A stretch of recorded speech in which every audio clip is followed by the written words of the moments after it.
4 കൊല്ലായി നിൽക്കണു, ഒരു ടോപ്പ് പോലും വിൽക്കാറിയില്ല. മാഡം ഒരു ജോലി എന്തെങ്കിലും? ജോലിയൊന്നും ഇവിടെ ഇല്ല. മാഡം ഒരു ജോലി എന്തെങ്കിലും തരണം, വീട്ടില് ഭയങ്കര കഷ്ടപ്പാടാണ്. അതെയാ, എന്നാ നീ ഈ ഷർട്ട് ഒന്ന് വിറ്റ് കാണിക്കും. ആ ശരി മാഡം. ആ വരണം സാർ. പുതിയ മോഡൽ ഷർട്ട് ഉണ്ടോ? ഷർട്ടല്ല ആ ഭാഗത്താണ്. പുതിയ മോഡൽ ഷർട്ട് ഒന്ന് കാണിക്കൂ.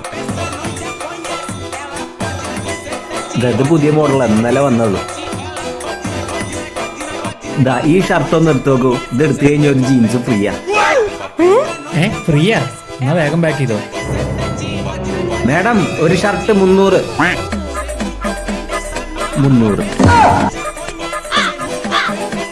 ഇത് നിന്റെ അച്ഛന്റെ കടയാണോ? ആരോട് ചോദിച്ചിട്ടാ ജീൻസ് ഫ്രീ ആയി കൊടുത്തേ? അതെ, ഞാൻ നിങ്ങളുടെ ജീൻസ് അല്ല കൊടുത്തേ. ഇതാ നോക്ക്, എന്റെ ജീൻസാ കൊടുത്തേ.